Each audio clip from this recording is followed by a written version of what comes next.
하나님의 말씀 같이 보겠습니다. 하박국 1장 1절부터 6절의 말씀입니다. 제가 갖고 있는 성경은 구약성경 1302면에 나와 있습니다.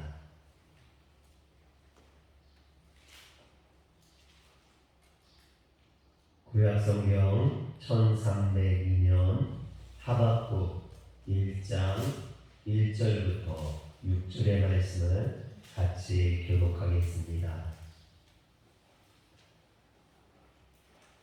선지자 하박국이 묵시로 받은 경고라. 여호와여, 내가 부르짖어도 주께서 듣지 아니하시니 어느 때까지이까? 내가 강포로 말미암아 부르짖어도 주께서 구원하지 아니하시나이다. 어찌하여 내게 죄악을 보게 하시며 패역을 눈으로 보게 하시나이까? 겁탈과 강포가 내 앞에 있고 변론과 분쟁이 일어났나이다. 그러므로 율법이 불리하고 정의가 전혀 시행되지 못하오니 이는 악인이 의인을 에워쌌으므로 정의가 굳게 행하여 지니이다. 여호와께서 이르시되 너희는 여러 나라를 보고 또 보고 놀라고 또 놀랄지어다. 너희 생전에 내가 한 가지 일을 행할 것이라. 누가 너희에게 말할지라도 너희가 믿지 아니하리라. 보라, 내가 사납고 성불한 백성 곧 땅이 넓은 곳으로 다니며 자기의 소유가 아닌 거처들을 점령하는 갈대아 사람을 일으켰나니. 아멘. 할렐루야. 아멘. 오늘도 주의 전을 찾은 우리 성도님들에게 하나님의 은혜가 충만하게 임하길 주의 이름으로 축원합니다. 헤롤드 쿠시너라는 경건하고 존경받는 유대인 랍비가 있었습니다.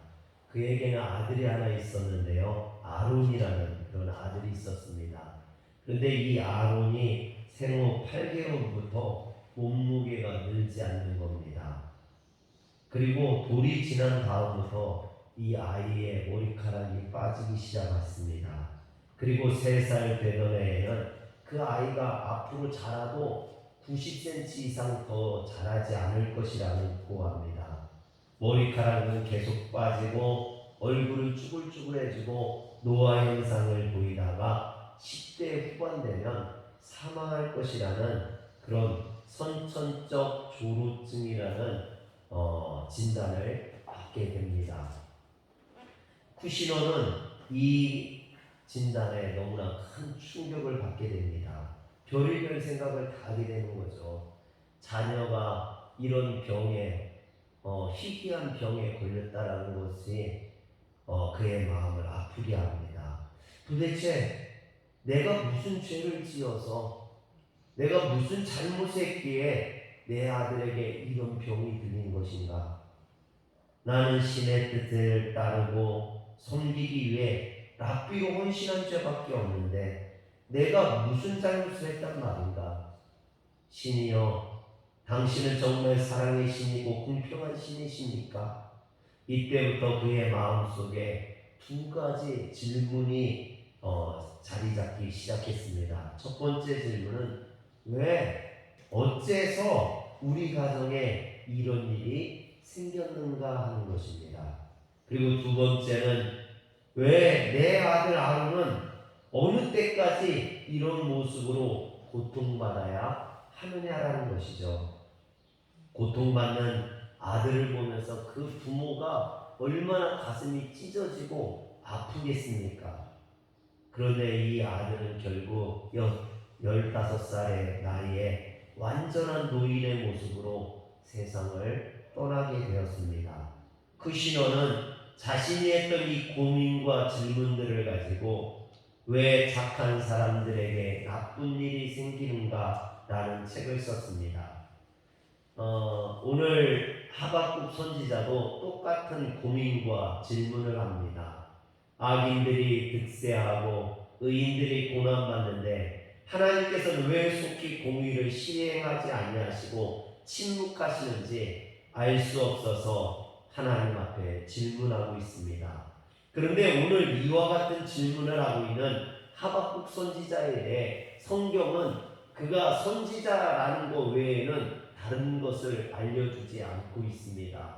그 이유는요, 그가 선지자이지만 우리 인간들을 대표해서 하나님 앞에 질문하고 있다는 것이죠.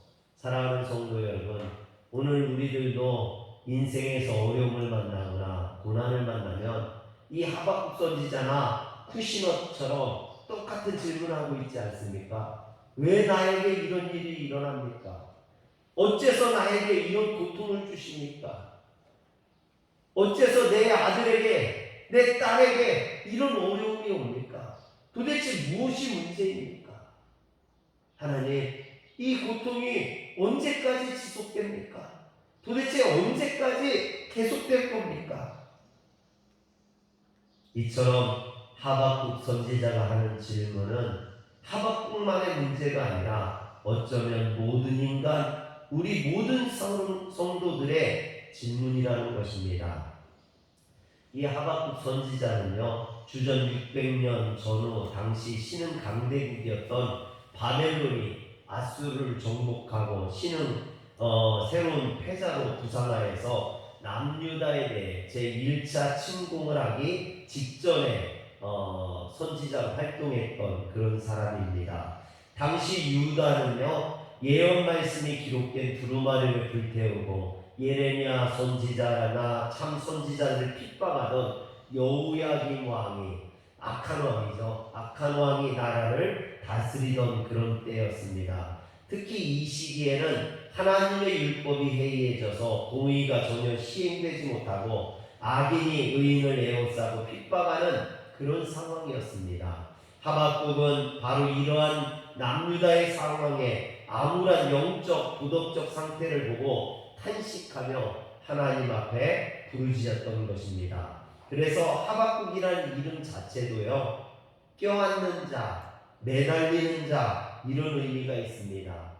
하박국은 그 이름처럼 시대의 아픔을 껴안고 하나님 앞에 매달려 부르짖었던 사람, 기도했던 사람입니다. 그런데 그는 하나님을 향해 두 가지 중요한 질문을 하고 있습니다. 첫 번째는 어찌하여입니다. 3절에 보면 어찌하여 내가 내게 죄악을 보게 하시며 폐역을 눈으로 보게 하시나이까. 겁탈과 강포가 내 앞에 있고 변론과 분쟁이 일어났나이다 했습니다.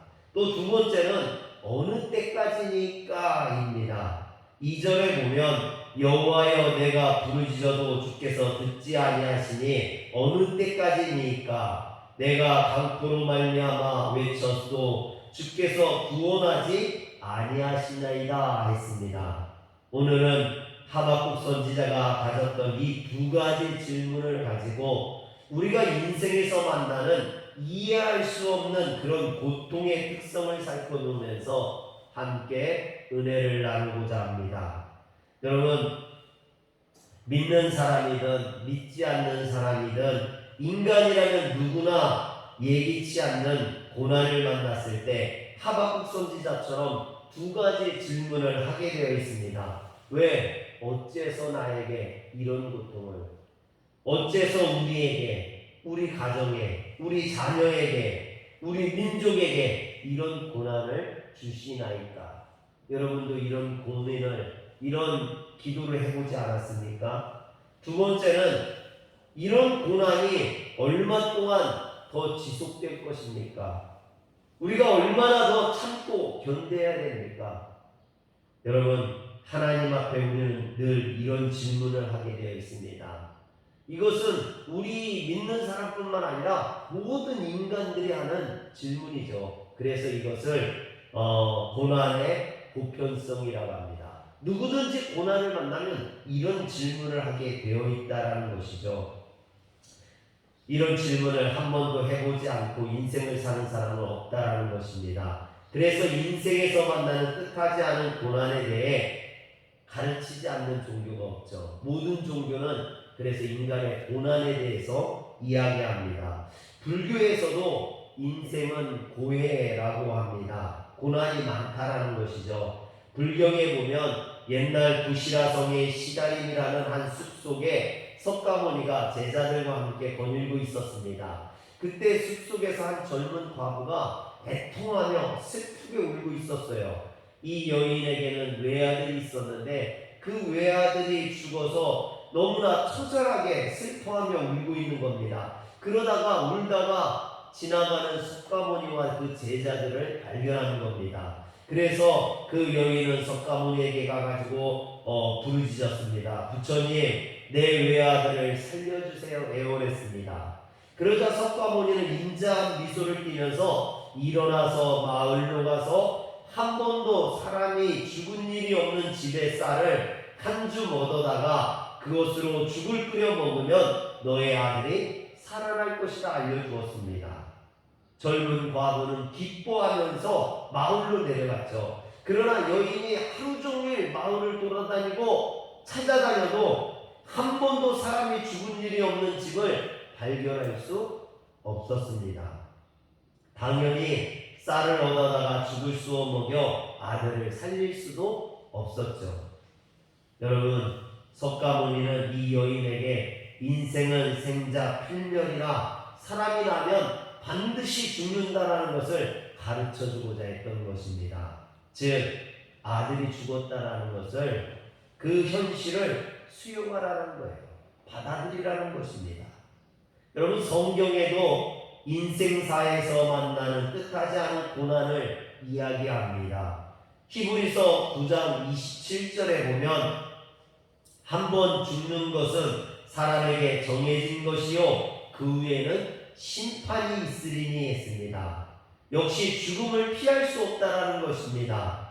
인생의 길에서 피할 수 없는 여러 가지 시험들이 있다라는 것이죠. 그러나 성경의 가르침이 불교의 가르침과 다른 것은 그냥 죽음과 시험을 수용하라는 것이 아닙니다.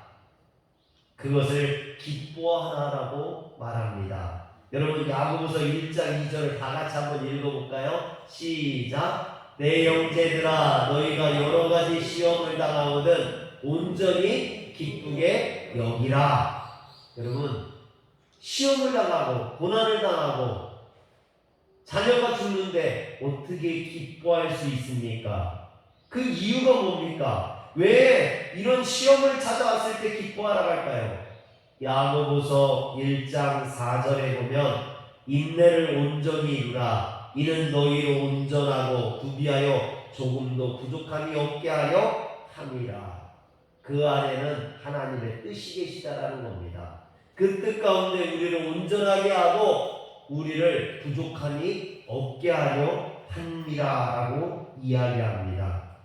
즉 시험과 고난에는 하나님의 뜻이 계시다라는 겁니다. 그래서 하나님이 허용하신 시련과 고난은 궁극적으로 우리를 유익하게 하는 것이라고 말씀합니다. 누가복음 7장 11절에서 17절에 보면요, 나인성에 사는 한 과부의 이야기가 나옵니다. 이 과부에게도 외아들이 있었어요. 독자가 있었습니다. 그런데 어느 날 그 아들이 죽고 말았습니다. 아까 석가모니의 이야기에서 나왔던 한 과부의 외아들의 죽음과 똑같은 그런 상황이죠. 나인성에 사는 과부에게도 아들이 있었는데 죽었다라는 겁니다. 그래서 그 외아들의 장례를 치는데 상해를 메고 나갑니다. 이제 동네 밖으로 상해를 메고 나가는데 동네 사람들이 이 과부의 사정을 딱하게 여겨서 같이 슬퍼하면서 나갑니다. 여러분, 우리 인간이 할 수 있는 것은 여기까지예요. 누군가 고난을 당하고 어려움을 당하고 아픔을 당했을 때 함께 슬퍼해 주는 것, 이것이 우리 인간이 할 수 있는 전부예요. 무슨 문제를 해결해 줄 수도 없고 그 아픔을 어떻게 덜어줄 수도 없습니다. 그냥 같이 슬퍼해 주는 것 뿐이죠. 그런데 이 광경을 예수님께서 지나가시다가 보셨습니다. 그리고 그 과부를 불쌍히 여기셨습니다. 그래서 그 과부에게 가서 울지 말라라고 말합니다. 여러분, 여기까지는 다른 사람들이나 예수님이나 똑같아요. 다른 사람들도 이 여인에게 울지 말라고 하고 같이 울어주고 슬퍼해주고 그러죠. 그런데 예수님은 여기에서 끝나지 않았습니다. 예수님께서는 상회에 가까이 가서 그 관에 손을 대시며 말씀하십니다. 누가복음 7장 14절에 보니까 청년아 내가 내게 말하노니 일어나라. 한번 따라합시다. 청년아 내가 내게 말하노니 일어나라. 할렐루야. 여러분 그랬더니 죽었던 청년이 일어났습니다. 예수님은 죽었던 청년을 살려서 슬퍼하고 있던 여인에게 돌려주었습니다. 이것이 주님의 차이점입니다. 이것이 기독교와 불교의 차이점이에요. 이것이 예수님과 석가모니의 차이점입니다. 사랑하는 성도 여러분, 불교와 기독교의 차이를 아시겠습니까? 불교는 사람이 죽는 것은 지극히 당연한 것이니 받아들이라고 합니다. 고난이 찾아온 건 어쩔 수 없으니 팔자니 운명이니 그냥 받아들이라고 합니다. 그러나 주님은 그렇지 않습니다. 기뻐하라고 합니다. 하나님의 뜻이 계시라고 합니다. 죽음이 끝이 아니라고 합니다. 그리고 직접 그 죽음과 사망의 권세를 이기심으로 구원의 길, 영생의 길이 있음을 보여주십니다. 또 자신을 믿는 사람들은, 나를 따르는 사람들은 그 죽음을 이기고 영생을 얻으리라 말씀해 주십니다. 할렐루야. 우리 인생에는 분명 죽음과 같은 고난이 있습니다. 내 힘으로 안 되는 환난이 있습니다. 그런데 중요한 것은 그것을 운명으로 여기고 팔자를 생각하고 그냥 체념하고 살면 안 된다는 거예요. 우리는 분명히 운명에 도전하는 사람이 되어야 됩니다. 죽음을 이기는 사람이 되어야 됩니다. 그 고난을 정복하는 사람이 되어야 됩니다. 고난과 환난을 극복하고 승리할 수 있는 성도들 되시길 주의 이름으로 축원합니다. 이것이 예수님의 사람들입니다. 예수님이 그러셨듯이 우리도 그 죽음과 고난을 이기며 사는 성도들 되시길 주의 이름으로 축원합니다. 둘째는요, 우리 인생에서 만나는 고난의 대부분은 그 이유가 확실하지 않다라는 거예요. 왜 내게 이런 고난이 왔는지 알 수가 없다라는 것이죠. 여러분 알면 얼마나 좋겠습니까? 수학 공식처럼 이래서 이랬다, 저래서 이랬다, 여러분 생각이 되면 얼마나 좋겠습니까? 그러나 대부분의 환난이나 고난은 그 원인이 모호하다라는 거예요. 그래서 우리는 그렇게 외칠 수밖에 없습니다. 하나님 도대체 왜 내 인생에, 어째서 내 인생에 이런 고난을 주십니까? 알 수 없기 때문에 이렇게 외치는 거죠. 어떤 철학자도 어떤 신학자도 우리 인생에서 만나는 이런 고난이 왜 닥치는지 그것에 대해서 확실하게 설명해 줄 수 없고 시원하게 그 해답을 제시해 줄 수 없습니다. 하박국 선지자도 그가 선지자였음에도 불구하고 그것을 깨달을 수 없었다는 거죠. 그래서 하나님께 악인들을 왜 방치하시는지, 왜 그래서 의로운 자들이 고난을 당하게 하시는지 질문하고 있는 겁니다. 왜 하나님께서 선민인 유다를 죄악된 바벨론의 포로 끌려가게 하시는지, 왜 유다를 멸망하게 하시는지 이해할 수 없었던 겁니다. 그래서 하박국 선지자는 하나님께 부르짖고 오래도록 간구하고 큰 소리를 외쳐서 기도했던 것입니다. 그런데 하나님께서 이런 간구에 대해 오래도록 응답하시지 않으셨습니다.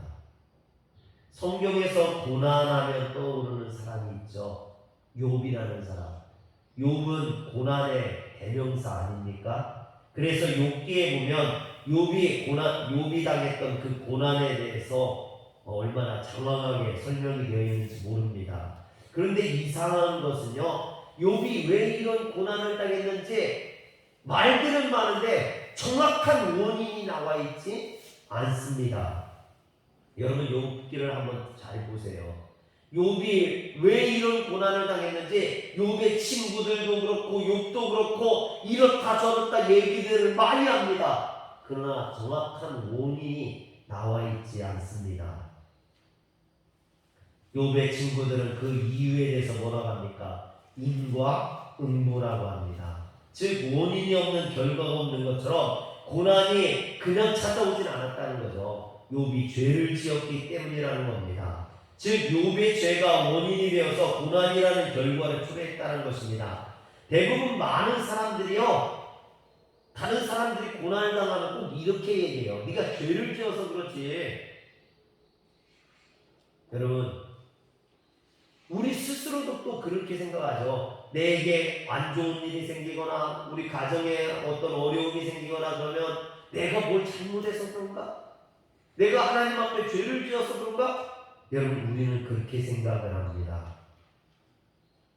욥의 친구들도 욥의 고난을 욥의 죄 때문이라고 생각했습니다. 그래서 욥을 정죄하고 책망했죠. 그러나 하나님은 이런 욥의 친구들의 말에 동의하지 않습니다. 그들의 생각이나 그들의 정죄가 옳다라고 말하지 않습니다. 욥이 당하는 고난은 욥의 죄 때문이 아니라는 이야기겠죠. 여러분, 그래서 욥기 1장 1절 우리가 볼 필요가 있습니다. 욥기 1장 1절이 어떻게 시작합니까? 우스 땅에 욥이라 불리는 사람이 있었는데 그 사람은 온전하고 정직하여 하나님을 경외하며 악에서 떠난 자더라. 이 뒤로 욥이 당하는 그 고난에 대해서 장황하게 설명을 하는데, 여러분, 욥기를 시작하는 1장 1절에 욥은 죄인이 아니라고 못을 받고 시작합니다. 이 얘기가 뭡니까? 욥이 당하는 고난은 욥의 죄 때문이 아니라는 거예요. 이것을 하나님은 먼저 명시하고 시작하는 겁니다. 그래서 욥이 친구들의 정죄와 책망에 대해 뭐라 합니까? 자신은 무죄함을 주장하죠. 나는 이런 고난을 받을 만한 어떤 나쁜 일도 하지 않았다라고 말을 합니다. 그런데 여러분, 이상한 것은요, 하나님께서 이런 욥의 말에 네 말이 맞아, 너는 죄를 짓지 않았어, 그런 말씀을 하시지 않는다라는 거예요. 욥의 친구들이 정죄할 때 욥의 친구들의 말을 들어주지도 않았지만 욥이 자신을 변호할 때 그 변호가 맞다고 맞장구 쳐주지도 않으셨다라는 것입니다. 그렇다면 하나님은 욥의 고난에 대해 뭐라고 말씀하실까요? 욥기 38장 4절 한번 다 같이 읽겠습니다. 시작. 내가 땅에 기초를 놓을 때에 네가 어디 있었느냐? 네가 깨달아 알았거든 말할지니라. 그럼 이게 뭐예요? 내가 세상을 창조할 때 네가 거기 있었느냐? 이런 질문이에요. 이 얘기는 뭐냐면 나는 창조자고 너는 피조물이라는 거예요. 네가 피조물인 네가 창조자인 나의 그 크신 뜻을, 그 큰 생각을 다 이해할 수 없다는 얘기예요. 여러분, 저희 자녀들이 가끔 이제 부모한테 불평하거나 원망할 때가 있잖아요. 자녀들이 막 이야기합니다. 그런데 그 말도 맞지만 사실 부모는요, 그런 한 가지만 생각하는 게 아니잖아요. 이것저것 많은 것을 생각해서 말하는 거거든요. 부모의 뜻을 자녀가 어떻게 다 헤아릴 수 있겠습니까? 마찬가지입니다. 우리 인간들이 어찌 전능하신 그 하나님의 크신 뜻을, 그 생각을 다 헤아릴 수 있겠습니까? 한계가 있다라는 거예요. 인간은 한계를 가진 피조물이기 때문에 이런 인간적인 이해의 한계 때문에 전능하신 하나님의 그 깊으신 뜻을 헤아릴 수 없다는 겁니다. 그러므로 단지 우리는 그 크신 하나님의 사랑과 은혜를 믿고 의지하고 찬양해야만 합니다. 그런데 이런 모호성은요, 하나님은 우리에게 주신 자유에서도 비롯되기도 합니다. 하나님께서 우리에게 뭘 주셨습니까? 자유의지라는 걸 주셨어요. 우리 스스로 행하고 판단하고 생각하고 할 수 있는 그런 능력을 주신 것이죠. 누군가 여러분들에게 자유를 주고 일일이 간섭한다면 그건 참 자유가 아니겠죠. 네 맘대로 해. 그리고 이거 사야 돼. 이거 해. 이거 해. 여러분 누가 간섭한다면 여러분 기쁘겠습니까? 좋지 않겠죠. 기쁘지 않을 겁니다. 그래서 하나님께서는 우리에게 자유를 주셨기 때문에 우리의 고난에 대해서도 사사건건 간섭하거나 개입하지 아니하시고 오랫동안 참고 기다리시면서 그 안에서 우리가 깨닫고 간구하길 기다리시는 겁니다. 물론 예외도 있어요. 하나님께서 자신이 정하신 이런 규칙이나 규율, 자신들이 부여하신 어떤 자유를 깨뜨리시고 인간의 역사에 직접적으로 개입하시기도 하십니다. 그래서 이스라엘 백성들을 애굽에서 구원해내시기도 하시고 홍해를 갈르시기도 하시고 반석을 깨뜨려 물을 내시기도 하시고 해를 멈추게도 하시고 여러분 하나님께서 만드신 그 자연의 법칙을 깨뜨리시고 하나님께서 직접적으로 이렇게 역사하시기도 한다는 거죠. 이것을 하나님의 직관적인 역사라고 이야기합니다. 사람들은 이것을 뭐라고 하냐면요 기적이라고 합니다. 기적. 하나님이 인간의 역사에 우리의 삶에 직접적으로 개입하시는 때 그것이 바로 기적이에요. 그러나 대부분 하나님께서는 인간의 삶에 잘 개입하지 아니하시고 자유를 부여하십니다. 침묵하십니다. 그래서 우리는 우리에게 일어난 이 고난에 대해 그 원인을 모를 때가 많이 있습니다. 그러므로 고난의 모호성을 우리는 인정해야 됩니다. 어떤 사람이 당하는 고난에 대해 이것이 원인이다 정확하게 말할 수 없기 때문이죠. 그래서 C.S. 루이스 교수는 우리가 얼굴을 찾을 때까지 알 수 없다라고 말합니다. 여기서 얼굴을 찾다는 게 뭡니까? 하나님을 만날 때까지 알 수 없다라는 거죠. 또 바울 사도는 고린도전서 13장 12절에서 이렇게 이야기합니다.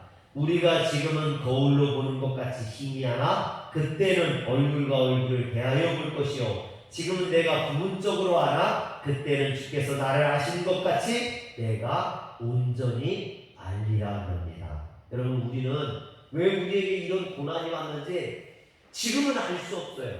그러나 하나님 앞에 가면 그 모든 것을 알 수 있는 줄 믿으시길 바랍니다.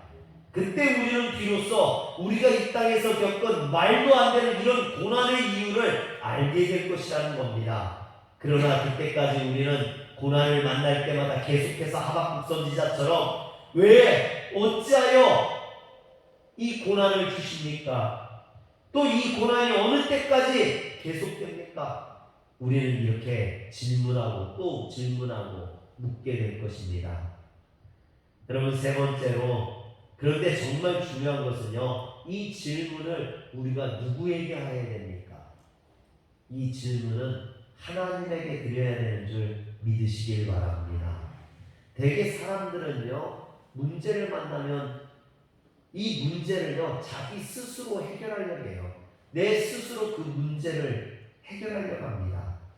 여러분 그러나 내가 이 문제를 해결할 수 있습니까? 없어요.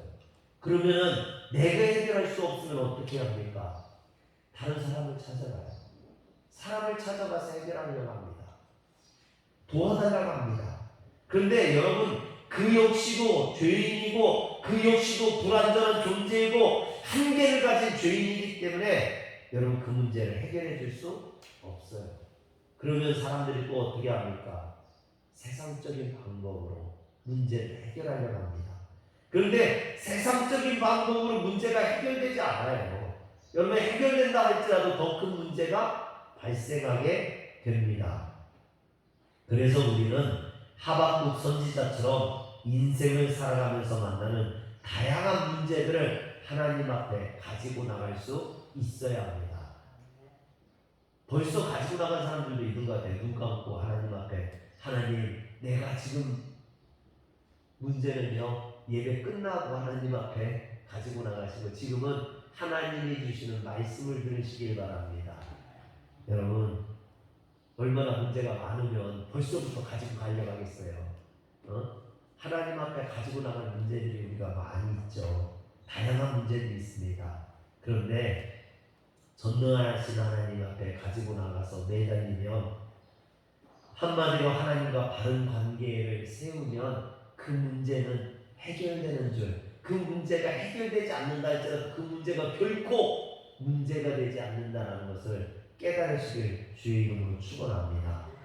물론 하나님께 부르짖어도 응답이 지체될 때가 있어요. 하나님께서는 당신의 의로운 백성들, 충성된 종들의 기도에 대해서 외면하지 아니하시고 반드시 응답하시는 하나님이십니다. 그러나 그 하나님의 응답이요, 우리 생각처럼 그렇게 쉽게 빨리 응답되지 않아요. 왜냐하면 하나님이 만드신 그 하나님이 주시는 때가 되어야 그 응답이 이루어지기 때문에 우리는 기다릴 수 있어야만 합니다. 하박국의 기도에 하나님께서 오랫동안 응답하지 않으셨던 것도 그런 이유 때문이겠죠. 오늘 말씀 2절에 보면 여호와여 내가 부르짖어도 주께서 듣지 아니하시니 어느 때까지입니까? 내가 강포로 말미암아 외쳐도 주께서 구원하지 아니하시나이다 라고 간구하고 있죠. 그런데 하박국 선지자의 일처럼 응답이 지연됐다고 해서 그가 포기했느냐, 실망하고 낙심했느냐, 그러지 않았다는 겁니다. 그는 더욱 하나님께 간절히 기도했습니다. 인내하며 기다렸습니다. 결국 하나님으로부터 응답을 받았죠. 5절과 6절에 보니까 여호와께서 이르시되 너희는 여러 나라를 보고 또 보고 놀라고 또 놀랄지어다. 너희의 생전에 내가 한 가지 일을 행할 것이라. 누가 너희에게 말할지라도 너희가 믿지 아니하리라. 보라 내가 사납고 성급한 백성 곧 땅이 넓은 곳으로 다니며 자기의 소유가 아닌 것들을 점령하는 갈대아 사람들을 일으켰나니 라고 응답하십니다. 이처럼 인내하고 기다리고 끝까지 구하는 자는 응답을 받는 줄 믿으시길 바랍니다. C.S. 루이스 교수가 쓴 우리가 얼굴을 찾을 때까지라는 책에 보면요, 오르왈이라는 공주가 나옵니다. 근데 이 오르왈이라는 공주는요, 얼굴이 못생겼어요. 여러분, 그 동생은 얼굴이 참 곱고 아름다운데 그 오르왈 공주는 얼굴이 못생긴 거예요. 그래서 늘 이렇게 면사포라 하죠. 이 얼굴을 베일로 가리고 다녔습니다. 그러면서 그가 자신은 왜 얼굴이 못생겼을까? 왜 나는 추할까? 이것 때문에 늘 신을 앞에 나가서 신에게 질문을 하는 겁니다. 왜 나에게 이런 얼굴을 주셨습니까? 왜 나는 추하게 태어나게 하셨습니까? 내 동생은 그렇게 예쁘고 곱고 아름다운데 왜 나는 이렇게 만들었습니까? 그가 신 앞에 나가서 계속해서 신에게 질문하고 신에게 말을 하다가요, 그가 신과 대면하게 되는 겁니다. 지혜를 얻게 되었어요. 공주가 그 나라를 다스리면서 그 지혜로 나라를 다스리니까 그 백성들이 공주를 세상에서 제일 귀한 공주로 여기게 되고 존경하게 되고 사랑하게 되었습니다. 여러분, 얼굴 추한 것이 전혀 문제가 되지 않게 되었다라는 것이죠.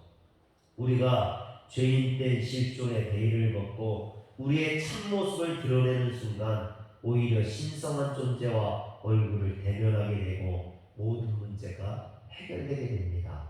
이 책의 마지막에서 루이스 교수는 오르왈의 고백으로 그 고난의 문제를 해결한 것을 제시합니다.